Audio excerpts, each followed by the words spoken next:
Professor PhD करने वाले लोग एक आदमी नहीं है जो ये बता सके कि हम कैसे काम करती है। एक ही भगवान है, सबसे बड़ा भगवान है बाबा साहब डॉक्टर अंबेडकर। उनका अपमान कोई करेगा, चाहे गृह मंत्री हो, प्रधानमंत्री, बर्दाश्त नहीं करेंगे। अरे इस देश का किसान जो अन्नदाता है, तुम उसे राजधानी में नहीं आने देते? तुम्हारे बाप की राजधानी है क्या? ये जो सरकार सब कर रही है, इन सारी चीजों को देखते हुए, ये देखिए सामने पुलिस इंस्पेक्टर साहब हैं, शायद डीसीपी भी होंगे।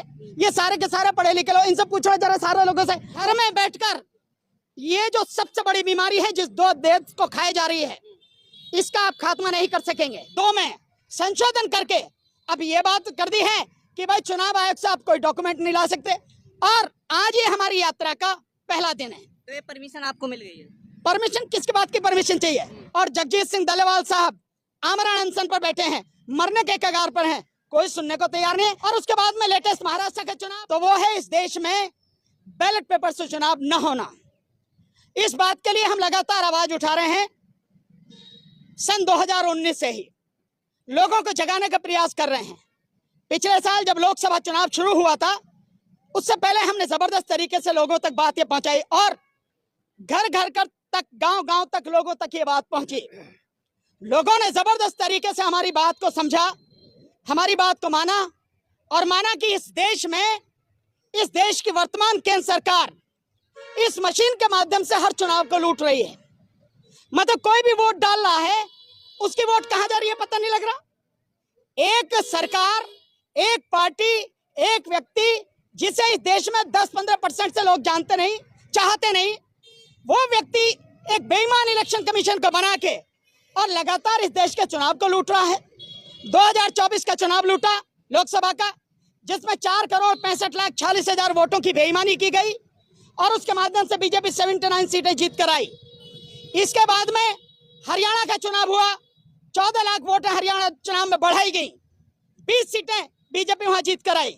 और उसके बाद में लेटेस्ट महाराष्ट्र का चुनाव, 47 लाख वोटें काटी गई, 39 लाख वोटें बढ़ाई गई और उसके बाद में जब वोटें पड़ी तो 76 लाख वोटें बढ़ाई गई इलेक्शन कमीशन के माध्यम से। और इसकी वजह से 120 सीटें बीजेपी जीत कर आई। लेकिन कोई भी पॉलिटिकल पार्टी, कोई भी विपक्ष का नेता इस देश की असली समस्या है, मशीन है, बैलेट पेपर से चुनाव नहीं होना है, उसको उठाने के लिए तैयार नहीं है। और अब आप देखिए सरकार की बेईमानी, सरकार की बेईमानी की अभी इस जो संसद का शीतकालीन सत्र समाप्त हुआ है, 20 तारीख को आखिरी दिन यानी शुक्रवार को, इसी सरकार ने जो जन प्रतिनिधित्व अधिनियम 1951 है, उसकी धारा 93(2) में संशोधन करके अब ये बात कर दी है कि भाई चुनाव आयोग से आप कोई डॉक्यूमेंट नहीं ला सकते। अब बड़ी मजेदार बात ये भी कब किया है, जब Punjab and Haryana high court ने एक रिट पिटीशन में एक याचिका के दौरान आदेश किया कि याचिकाकर्ता जिन डॉक्यूमेंट को मांग रहा है वो सारे के सारे डॉक्यूमेंट याचिकाकर्ता को उपलब्ध कराए जाएं। वहां से आदेश आने के बाद में चुनाव आयोग के कहने पर इस सरकार ने जो है कानून में संशोधन कर दिया। तो ये जो बेईमानी हो रही है और इसका नतीजा क्या है, दिल्ली में अब चुनाव होने वाले फरवरी में, इसके बाद में बिहार चुनाव होंगे, यानी चुनाव से ठीक पहले हाईकोर्ट का आदेश आने के बाद आपने एक बहुत ही खतरनाक संशोधन कर दिया गया। मतलब साहब है कि सरकार बेईमानी कर रही है और सरकार की बेशर्मी यह है कि हम बेईमानी कर रहे हैं, खुल के कर रहे हैं, आप पे जो करना हो कर लो, बावजूद उसके देश के लोग चुप बैठे हैं। इसी बात को लेके हम लोगों ने 10 दिन की हमारी पैदल यात्रा, उसकी हमने घोषणा की, बाकायदा उसकी जो पुलिस को हमने सूचना दी है कमिश्नर साहब को, और आज ये हमारी यात्रा का पहला दिन है। तो ये परमिशन आपको मिल गई है? परमिशन किसके बात की परमिशन चाहिए? मैं देश का नागरिक हूँ, देश का संविधान मुझे अधिकार देता हूँ, मैं कहीं भी आ जा सकता हूँ। मेरी वजह से कोई भी ट्रैफिक में बाधा नहीं है, मेरी वजह से कहीं कोई न्यूसेंस नहीं है, कहीं किसी के साथ कोई बदतमीजी नहीं है, मुझे परमिशन की क्या जरूरत है? तो क्या आपकी हमने बाकायदा सूचना दी है पुलिस का, देश भर की नहीं, अभी पहला फेज चलेगा 10 दिन का दिल्ली में, और इसके बाद हम महाराष्ट्र जाएंगे और उसके बाद पूरे देश में आंदोलन होगा।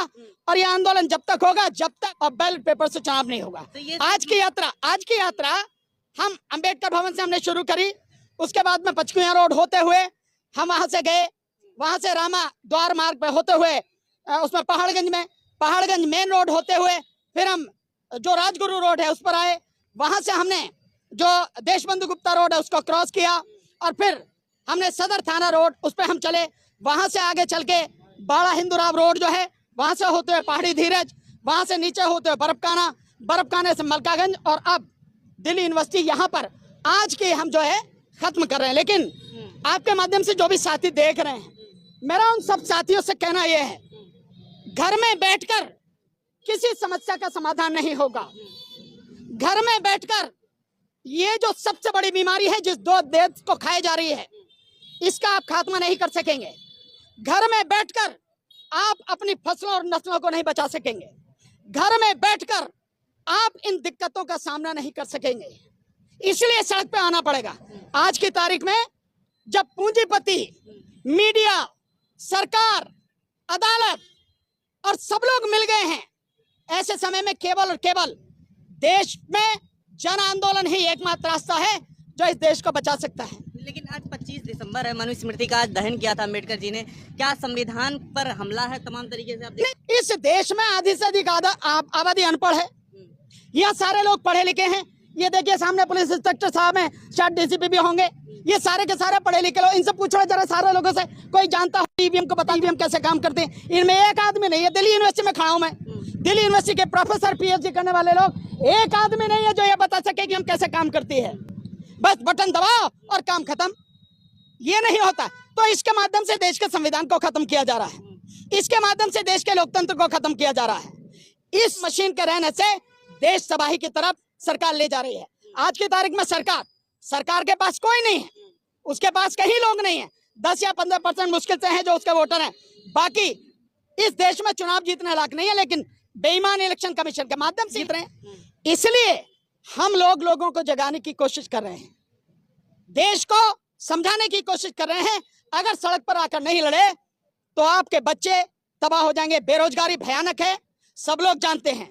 जितनी बेरोजगारी आज की तारीख में है, कभी इससे पहले इतनी बड़ी बेरोजगारी नहीं रही।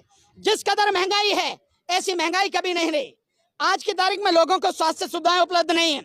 आज की तारीख में किसान शंभू बॉर्डर पे इतने महीने से पड़े हैं और जगजीत सिंह डल्लेवाल साहब आमरण अनशन पर बैठे हैं, मरने के कगार पर हैं, कोई सुनने को तैयार नहीं है। अरे इस देश का किसान जो अन्नदाता है, तुम उसे राजधानी में नहीं आने देते? तुम्हारे बाप की राजधानी है क्या? ये जो सरकार सब कर रही है, इन सारी चीजों को देखते हुए केवल और केवल जन आंदोलन एकमात्र रास्ता है इसको बचाने के लिए। इसीलिए हम सारे साथी इसको जगाने के लिए होते हैं। कि गृह मंत्री का अभी ताजा बयान था, अम्बेडकर अम्बेडकर अम्बेडकर, भगवान का नाम जपिए तो ये सारी समस्याएं नहीं, जिसको जपना है वो जपे। हमारे लिए तो इस धरती पर अगर कोई भगवान है, 90% आबादी को अगर इस देश में किसी ने अधिकार दिए हैं, जीने का हक दिया है, पढ़ने का हक दिया है, नौकरी करने का हक दिया है, तो वो केवल और केवल बोधिसत्व बाबा साहब डॉक्टर भीमराव अम्बेडकर हैं। उन्हीं की बदौलत हमें ये अधिकार मिला है कि आज हम इस देश में सीना तान के यात्रा भी निकालने, नहीं तो कौन यात्रा निकालने देता था, कौन हमें बोलने देता था? तो किसी का कोई भगवान होगा, हमारा तो एक ही भगवान है। 90% लोगों का, इस देश की तमाम महिलाएं जो हैं, जिनको अधिकार दिए बाबा साहब डॉक्टर अम्बेडकर ने, एक ही भगवान है, सबसे बड़ा भगवान है बाबा साहब डॉक्टर अम्बेडकर। उनका अपमान कोई करेगा, चाहे गृह मंत्री हो, प्रधानमंत्री, बर्दाश्त नहीं करेंगे। पूरे देश में आंदोलन तो मैसेज जा रहा है एकदम सही भाई। वो तो आप जाने, मैं समझता हूँ मीडिया के साथ ही हम तो अपना काम कर रहे हैं। कहाँ है? वो कहते हैं ना, कर्म किए जा फल की इच्छा मत करे इंसान। तो हम तो अपना कर्म कर रहे हैं, फल जो होगा। विपक्ष है वो किससे क्या कहेंगे? नहीं, मैं कह सकता हूँ भाई, अगर विपक्ष होता तो ये काम हमारा नहीं, ये काम तो विपक्ष का था, विपक्ष को करना चाहिए था। लेकिन अगर विपक्ष नहीं कर रहा तो मैं क्या कर सकता हूँ? अगर विपक्ष नहीं लड़ रहा तो क्या मैं भी घर में बैठ जाऊं? भाई मैं तो नहीं लड़ूंगा, मैं तो घर में नहीं बैठूंगा। मुझे जिसकी वजह से पढ़ने का अधिकार मिला, ये वकालत की डिग्री मिली, मेरा धर्म तो ये कहता है कि देश को जगाने के लिए, देश के साथ जो अन्याय अत्याचार हो रहा है उसको खत्म करने के लिए सड़क पे आओ, लड़ो, लोगों को जगाओ, संघर्ष करो। मैं वो काम कर रहा हूँ, मेरे सारी टीम के सारे साथी वो काम कर रहे हैं। आज हमारी संख्या बेशक कम हो, लेकिन एक दिन आएगा ये पूरा देश जागेगा, खड़ा होगा। उस दिन इतिहास में इस देश में लोगों को जगाने वाले, अन्याय के खिलाफ लड़ने वाले आप पहले लोग होंगे जिनका नाम स्वर्णिम अक्षरों में लिखा जाएगा। हम इसी तरह से लड़ेंगे साथियों। दुनिया क्या सोचती है हमारे विषय में, हमें इसको सोचने की जरूरत नहीं है। हम जानते हैं कि क्या काम करना है, और जो काम करना है हम जानते हैं कि वो सही काम है, और वो काम देश के लिए जरूरी है, देश की नस्लों को बचाने के लिए जरूरी है, देश के किसानों को बचाने के लिए जरूरी है, देश के मजदूरों को बचाने के लिए जरूरी है। और आत्महत्या करते हुए ये जो हमारे फौज के, पैरामिलिट्री फोर्सेस के सिपाही हैं, फौज के सिपाही हैं, इनको भी बचाना जरूरी है। ये पुलिस के जो साथी हैं, इनको भी जो सुविधाएं मिलनी चाहिए नहीं मिलती, उसको भी इन्हें पहुंचवाना दिलवाना जरूरी है साथियों। तो आज हम सब लोग लड़ रहे हैं। एक बहुत खुशी की बात यह है कि ये जितने भी साथी हैं, हम में से किसी का कोई व्यक्तिगत स्वार्थ नहीं है। हम कोई अपनी लड़ाई नहीं लड़ रहे कि हमें नौकरी चाहिए, पैसा चाहिए। हम जो लड़ाई लड़ रहे हैं, इस देश की लड़ाई लड़ रहे हैं और इसी हौसले के साथ लड़ेंगे। मैं अब तमाम साथियों का दिल से आपका हार्दिक स्वागत करता हूं। धन्यवाद।